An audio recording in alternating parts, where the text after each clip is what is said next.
Les hommes sont si décevants à la longue, tellement peu surprenants.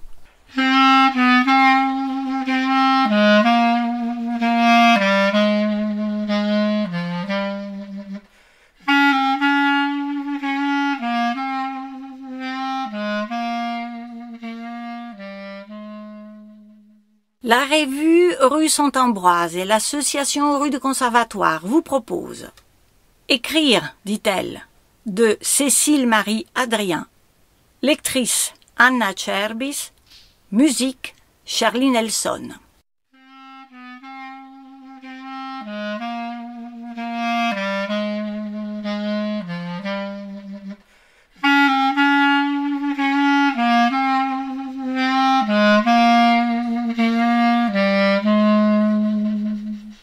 Il faut beaucoup aimer les hommes. Beaucoup, beaucoup. C'est Marguerite Duras qui l'a dit, pas moi. Ma passagère a éclaté de rire. J'ai jeté un coup d'œil dans le rétro, mais Jeanne boudait toujours, ses écouteurs vissés sur les oreilles. Elle m'en voulait d'avoir dû céder sa place à l'avant. Aussi pour la présence de cet inconnu avec qui j'allais discuter durant tout le trajet. Jeanne m'avait fait une scène avant le départ. Elle aurait aimé qu'on soit toutes les deux. Pour une fois, son frère n'était pas là pour l'emmerder et elle n'en profiterait même pas. Mais on rentrait du festival Jazz in Marciac. Ça fait 800 bornes jusqu'à Paris. Je venais de me séparer du père de mes enfants. L'année était difficile aussi financièrement. J'avais besoin de cette passagère, Stéphanie, pour m'aider à payer le trajet. Les hommes sont si décevants à la longue, tellement peu surprenants. Stéphanie avait besoin de vider son sac. Il lui restait plus de 700 kilomètres pour le faire. Elle avait lu Duras. Cela représentait une chance d'élever le débat. Vous avez vu beaucoup de concerts? Un tas. J'étais bénévole pour l'organisation du festival. On a droit à des entrées gratuites. Et vous? Seulement 2 en salle. Et plein dans la rue. On est resté une petite semaine. Une amie avait loué un gîte à 10 bornes de Marciac, avec piscine et odeur de merde. Il gavait des oies dans la ferme à côté. On a ri toutes les deux. L'industrie du foie gras ne l'emballait pas plus que moi. Elle était végétarienne depuis 20 ans. J'ai tenté d'évaluer son âge. La cinquantaine, bien tassée, un visage marqué par des longs séjours au soleil, des enfants déjà grands. Une totale liberté d'aller où bon lui semblait. Des hommes rencontrés dans les festivals l'été. Des morsures vite oubliées. Sa vie telle que je l'imaginais avait de quoi me faire rêver. Je n'avais connu personne d'autre que mon mari en 12 ans. J'avais eu une brève aventure à un moment de la séparation en mars. Je me sentais fragile. Comme si le mariage était une longue maladie dont il fallait se remettre progressivement, avec prudence, sans se lancer à corps perdu dans la vie et dans les bras d'autres hommes. Sous peine de rechuter. Et vous faites ça souvent, le bénévolat? Seulement l'été pour des festivals de jazz. J'aime bien bourlinguer, je randonne aussi. Le festival n'est pas fini et vous remontez déjà. J'ai rendu mon tablier, comme on dit. Mais il y a des tas de volontaires, surtout des nanas. J'ai tout de suite été remplacée. Stéphanie a ri de nouveau. Cette fois, son rire grinçait un peu. Elle s'est tournée vers le paysage. Pour cacher son émotion, j'ai réussi à capter le regard noir de Jeanne dans le rétroviseur. Ma fille n'avait alors que 12 ans, mais en paraissait déjà 15, aussi dans sa tête. Elle avait sauté une classe. « Tu as faim, Jeanne? On fera bientôt une pause. Qu'est-ce que tu veux manger ?» Jeanne n'a pas daigné répondre. Peut-être n'entendait-elle pas. Elle écoutait de la musique sur son iPod offert par son père. Regrettait-elle les vacances passées avec lui en juillet? Il les avait amenées, Lucas et elle, sur la Costa Brava. Mer, soleil, hôtel 3 étoiles et churros à gogo. Plus fan que le festival de Marciac. Mal logé et en se restreignant sur les concerts, vu les tarifs du billet. Aïe, la culpabilité revenait au galop. Stéphanie était assez fine mouche pour comprendre. Bah, elle ne vous en voudra pas longtemps. C'est votre seule fille? Son frère fait un stage de spéologie et de l'escalade en Lozère. Il est avec mes parents. C'est un hyperactif, alors il faut l'occuper. Et vous, des enfants? Ils sont grands. 26, 22 et 19 ans. La plus jeune est partie en Équateur pour l'été, aider à la construction d'une école. L'aîné bosse dans le secteur du développement. Le cadet fait une école de journalisme. Vos enfants ont des beaux projets. J'espère que les miens s'épanouiront autant. J'ai souvent peur pour eux.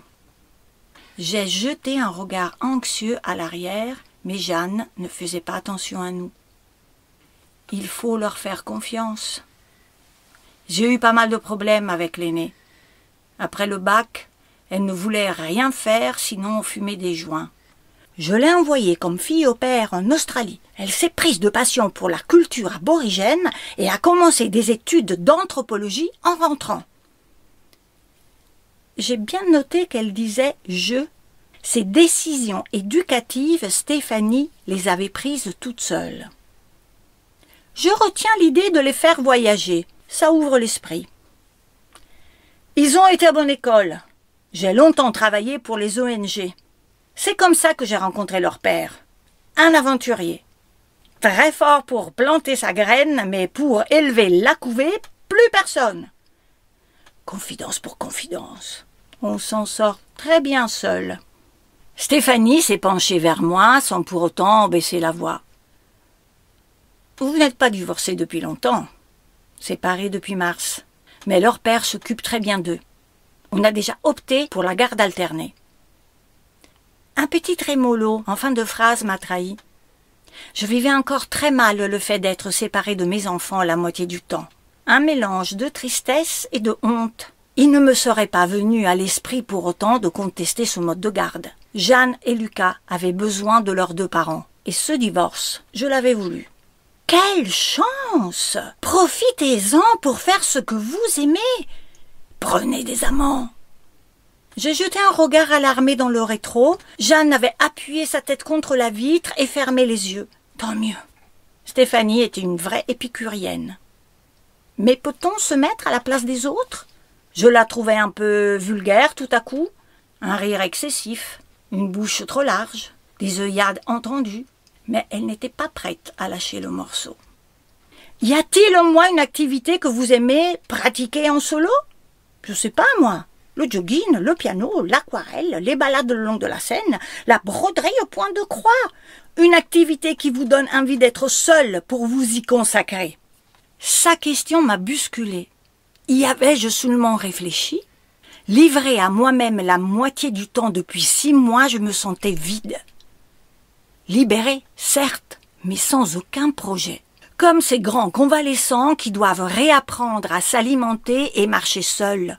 Pourtant, la réponse était déjà là, tapie en moi, restée en sommeil depuis mes années d'étudiante en lettres modernes. À la faveur de ce questionnement impromptu, elle a surgi en pleine lumière. Puisque vous citez Duras, c'est l'écriture.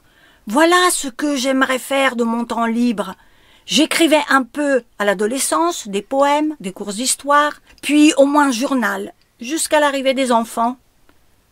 Alors foncez, n'attendez pas pour vous y mettre vraiment. L'organisation sociale veut nous faire croire que nous sommes des pies, mais c'est faux. Des pies? Je la trouvais de nouveau amusante. Oui, ces oiseaux qui se mettent en couple pour la vie et sont tellement sédentaires, on est plutôt des oiseaux migrateurs. Mon mari est un grand casanier, c'est sûr. Maintenant, il emmène les enfants sur la Costa Brava. Il aura même promis le Brésil pour l'été prochain. Vous ne trouvez pas ça gonflé? Le couple est un frein à l'épanouissement pour beaucoup de gens. Un imbroglio de contraintes mutuelles. Si votre ex-mari en profite, tant mieux. Rien ne vous empêche d'en faire autant. Grâce au low-cost, on peut voyager pour pas grand-chose. Stéphanie était très forte en marketing. N'essayait-elle pas de me vendre ma nouvelle vie? Je me sentais légèrement euphorique. C'était la perspective de me remettre à écrire. On s'est arrêté sur une aire. Après avoir acheté des sandwichs, on s'est installé à la limite d'un petit bois. À encore toute ensommeillée, Jeanne avait mis 10 bonnes minutes à se décider entre le thon crudité et le jambon emmental. J'avais patienté. Stéphanie était allée nous attendre dehors. Nous étions assises dans l'herbe. Jeanne ayant daigné retirer ses écouteurs dont les fils penduillaient tristement autour de son cou gracile. Le jambon emmental lui paraissait fade. Elle regrettait le thon crudité, au goût sans doute rehaussé par la mayonnaise. Je lui ai proposé d'aller choisir une glace avant de remonter en voiture. Revenue en force, ma culpabilité était à 2 doigts de me couper l'appétit. Je me suis promis de l'amener dans un vrai restaurant avant le retour de son frère. Rien que toutes les deux. Je lui ferai la surprise. Stéphanie lui a demandé gentiment « Et toi, Jeanne, qu'est-ce que tu aimerais faire plus tard ?» Jeanne l'a fixé sans aménité, avant d'ouvrir le feu. « Moi ? Vous voulez dire quand ma mère se sera débarrassée de moi pour passer à la téloche montrer son bouquin ? Ou quand elle sera partie faire le tour du monde parce qu'elle en aura assez de nous cuisiner des pâtes et qu'elle aura rencontré un type plus beau et plus riche que mon père ?» Stéphanie a éclaté de rire. J'étais consternée, repassant mentalement toute la conversation que nous avions eue dans la voiture sans savoir que Jeanne nous écoutait.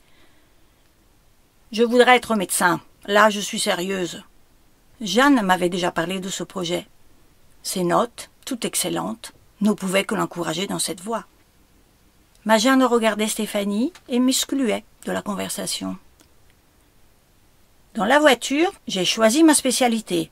Je serai psychiatre, c'est décidé. C'est un beau projet. Tu trouves que les gens vont mal et tu voudrais les aider? Les gens vont très mal, à mon avis. Très, très mal. Surtout les femmes pies qui pondent des œufs et après ne veulent plus s'en occuper. Alors elles détruisent le nid. Vous voyez le genre? Jeanne était toute pâle et sa voix tremblait. De rage et de chagrin. Elle s'est levée d'un coup, balançant son jambon emmental dans les buissons. Elle s'est dirigée vers la voiture. Ma culpabilité a atteint un climax inégalé, au-delà duquel, fatalement, elle ne pourrait que décroître. Et Stéphanie a eu alors cette parole de pitié lénifiante qui m'a donné envie de la gifler. Votre fille, à mon avis, souffre de sa trop grande intelligence. Elle n'aura pas une adolescence facile, mais tout finira par s'arranger.